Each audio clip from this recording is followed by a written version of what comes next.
शुरू करना फिर दबा कर। नमस्ते जी। नमस्ते जी। आइए हम गुरु पूर्णिमा पर्व पर विशेषकर हमारे छत्तीसगढ़ राज्य के जांजगीर चांपा से भ्राता अमित राठौर जी के विशेष मार्गदर्शन में एक प्रतियोगिता रखे थे, जिसमें योग, यज्ञ, आयुर्वेद, वेद, उपनिषद, रामायण, गीता और हमारे वैदिक संस्कृति के प्राण यज्ञ का विशेषकर हम बच्चों को प्रश्न दिए थे और इनका परिणाम आ चुका है इस प्रकार से। तो प्रथम, द्वितीय और तृतीय जो विद्यार्थी स्थान लाए हैं उनसे हम अभी चर्चा कर रहे हैं मौखिक रूप में भी। तो मेरे साथ है धर्मेंद्र जी, इनका द्वितीय स्थान आया है। ये 50 नंबर के था जिसमें इन्होंने 49.5 नंबर लाए हैं। तो धर्मेंद्र जी तैयार रहेंगे, आपसे हम कुछ क्वेश्चन पूछेंगे इनसे भी रिलेटेड। सबसे पहले आप बताएं कि वेदों की संख्या प्रमुख रूप से कितने हैं? 4। बहुत सुंदर जवाब। आप बताएंगे हमारा शरीर मुख्यतः कितने तत्वों से मिलकर बना है? 5 तत्वों से मिलकर। अब बताएंगे श्रीमद् भगवत गीता अध्याय 4 के 13वें श्लोक के अनुसार भगवान ने चारों वर्णों का विभाजन किस आधार पर किया है? पहला, गुण और कर्मों के विभाग पूर्वक। दूसरा, जो जिस जाति में उत्पन्न थे उसी प्रकार। और तीसरा है सबको एक समान न जानकर। तीनों में से कौन सा आएगा उत्तर? गुण और कर्मों के विभाग। हाँ, गुण और कर्मों के आधार पर बांटा गया है। बहुत सुंदर। आप बताएंगे गीता के अनुसार ब्रह्म जो है किसमें प्रतिष्ठित है? धन में, यज्ञ में या शरीर में? यज्ञ में प्रतिष्ठित है। बहुत सुंदर जवाब आपका। योग दर्शन किसके द्वारा लिखा गया है? महर्षि पतंजलि जी। आप बताइए महर्षि स्वामी दयानंद सरस्वती जी द्वारा कौन सा ग्रंथ या अमर ग्रंथ के नाम से उसके द्वारा लिखित कौन सा ग्रंथ जाने जाते हैं? सत्यार्थ प्रकाश। भारतीय संस्कृति में कितने संस्कारों का विशेष वर्णन है? 16 संस्कार। बहुत सुंदर।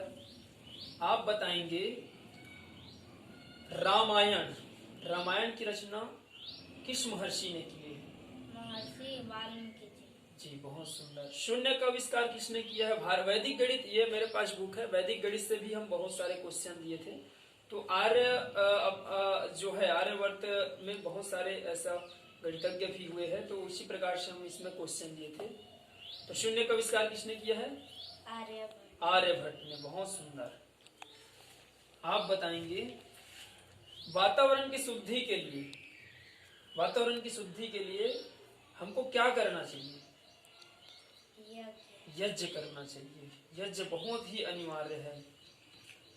आप बताएंगे स्वस्थ तथा निरोगी जीवन के लिए शिव जी के वरदान स्वरूप कौन सा मंत्र है?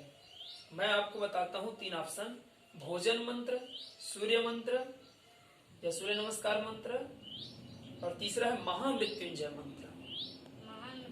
महामृत्युंजय मंत्र का उपयोग किया जाता है। मर्यादा पुरुषोत्तम श्री रामचंद्र जी के साथ 14 वर्ष तक वनवास में उसके साथ उनके कौन से भाई गुजारे थे उनके साथ? लक्ष्मण जी। बहुत सुंदर। मर्यादा पुरुषोत्तम श्री रामचंद्र जी के धर्म पत्नी का नाम बताइए? सीता। श्री रामचंद्र जी के पिताजी का क्या नाम है? राजा दशरथ जी। बहुत अच्छा बता रहे हैं। ये कक्षा 8वीं का है बच्चा और ये बड़ी ही चातुरता के साथ इन्होंने इसका उत्तर दिया है। हम आपसे कुछ और पूछते हैं। अंतर्राष्ट्रीय योग दिवस कब मनाया जाता है? 21 जून। बहुत सुंदर। आजकल बच्चों का आदतन कई चीजों में पड़ गया है, तो हम एक क्वेश्चन पूछते हैं इनसे। भोजन करते समय हमको क्या करना चाहिए बताना? टीवी देखना चाहिए, वार्तालाप करना है या शांतिपूर्वक भोजन करना चाहिए? बताइए। शांतिपूर्वक भोजन करना चाहिए, है ना?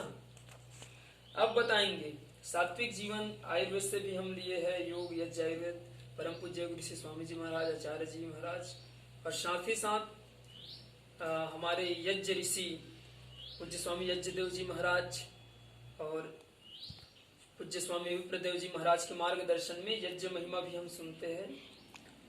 तो हम इसमें अब हम आहार के बारे में भी बात कर लेते हैं। मांसाहार से शाकाहारी भोजन कहीं अधिक आधुनिक और वैज्ञानिक है ना। मांसाहार से शाकाहार भोजन कहीं अधिक आधुनिक और वैज्ञानिक है, क्योंकि बताना शरीर को पुष्ट बनाए रखने में सहायक है।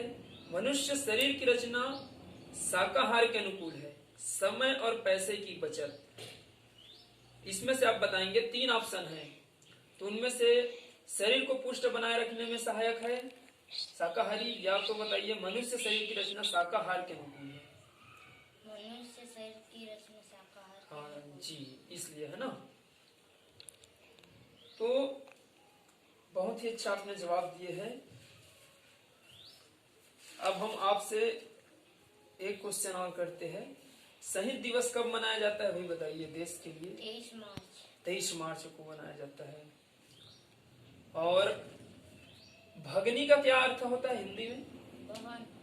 पुत्र को संस्कृत में क्या कहा जाता है? तन्यः। तन्यः ना।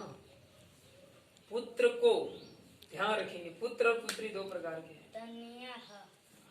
और तनय मतलब क्या होता है? पुत्र, और तन्या मतलब पुत्री। ठीक है, तो बहुत सुंदर आपने जवाब दिया। इसी प्रकार योग यज्ञ आयुर्वेद से जुड़े और अच्छे कर्मों